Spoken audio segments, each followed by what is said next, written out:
Meron ka bang pre-taste Yes po, dyan? naka-prepare na po Ako, para sa patay inyo. tayo dyan, ha? Ito po Okay. yung sa Rosel. Ito sa Rosel. Sa bagay, konti lang naman eh. Mamaya na mag-rumble yung tiyan ko. Oo nga, alak talaga. Mompreneur with Abby, kaya mo yan, Mami! Magandang hapon po sa inyo lahat. Ito po si Mompreneur Abby ng DZME Radio TV at mga katagumpay. Nandito po tayo ngayon sa The International Farmers Summit. Dito po sa SMX. So samahan po ninyo ako sa loob para makipag-usap po sa ating mga young farmers. So tara na. Mommy on the move, laptop sa lamesa, baby sa kabila, kaya pa, kayang-kaya, yeah!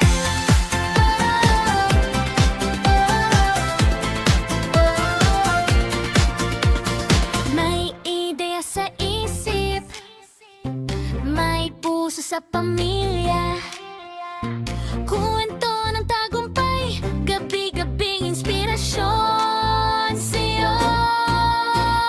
Mompreneur with Abby, kasama ka sa bawat pangarap, sisiw all, big time Mami! At katatapos lang po natin sa kabilang region, ang Region 4B. At ngayon, pupunta naman tayo sa Bicol Region. Dalawa interview natin. Pero unahin muna natin ang Para-Uma Agri-Processing Ventures. Sir, pakilala mo naman ang... Ako po si Junald Marky Olila, tubong Bicol po sa Labo, Camarines Norte. Ito po. Ito ay... Liquor po siya. Naku, nakakalasing to. Opo. Okay. So, ayan, tingnan mo, oh. So, from what product ito, sir? Saan siya nag-origin?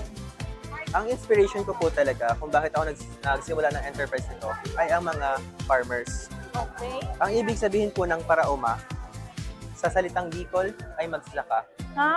Okay. Isa po kaming social enterprise. Okay? Gusto po namin i-dedicate yung enterprise namin. Gusto namin yung mga consumers. Sila po yung naisip. Okay. Oo. So, Ito naman po mga products namin. Ang base naman po nito ay Nipa. Tapos may 2 flavors po kami currently. Rosel, saka po yung honey. what do you mean by NIPA?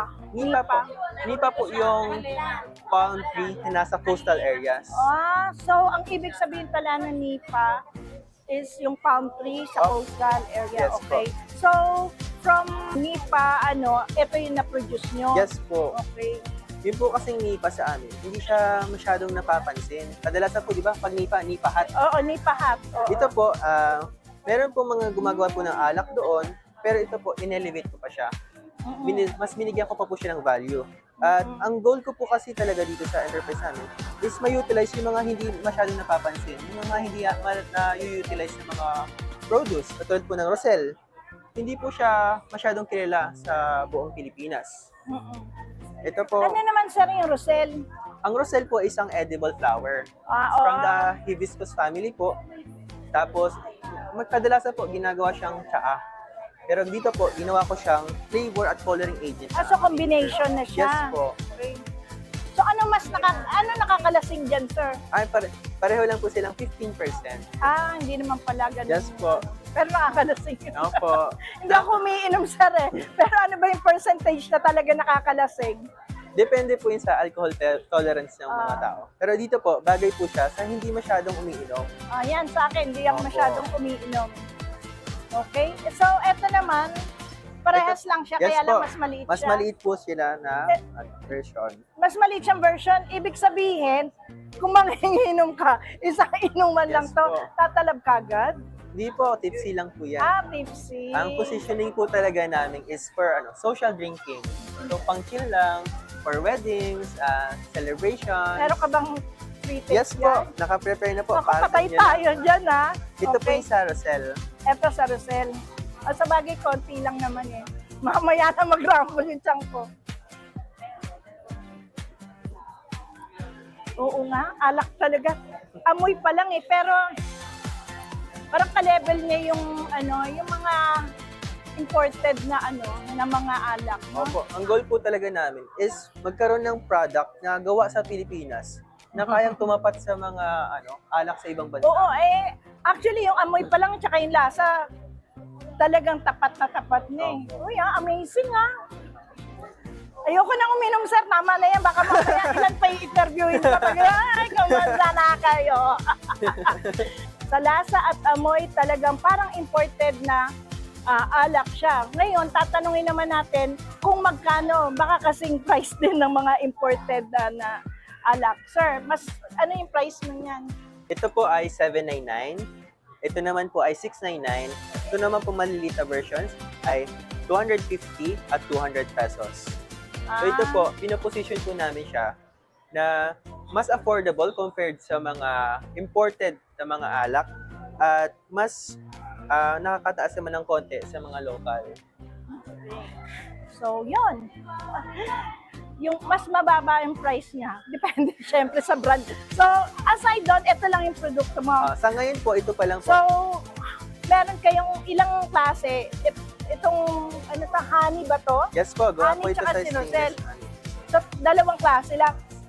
Hoy, Sa ngayon po, ang ito pa lakas lang. ng tama. Promise. Mamaya pag-interview ko doon, ay, gumanda kayo. Okay. So, kung o-order sila, sir, at hindi na kayo maabutan for sure dito kasi last day na nila, invite mo sila kung saan nila makikita ang iyong product. Available po kami sa Facebook right now. Meron din po kaming IG at TikTok para po. Tapos yun po, mag-release na po kami ng social media, Shopee, Lazada, and yun po. Wow! No, nakakahanga kasi napakabata niya pa. Talagang young entrepreneur. Thank you very much, sir. Maraming salamat po. Ayan. Ayan ba yung Yes po. Okay. Sakto po, last na po yan. Para sa amin talaga Para sa inyo po Okay. talaga yan. I-follow mo kami para makita Yes mo po. yung Okay. Thank you very much. Thank you po. Okay, I would like to take this opportunity to thank Department of Agriculture for these events. Dahil kung wala ang Department of Agriculture, hindi ako makakapunta rito. And thank you para sa mga suporta rin sa ating mga young farmers. At ito po ang inyong mompreneur. Hanggang sa susunod! Mami!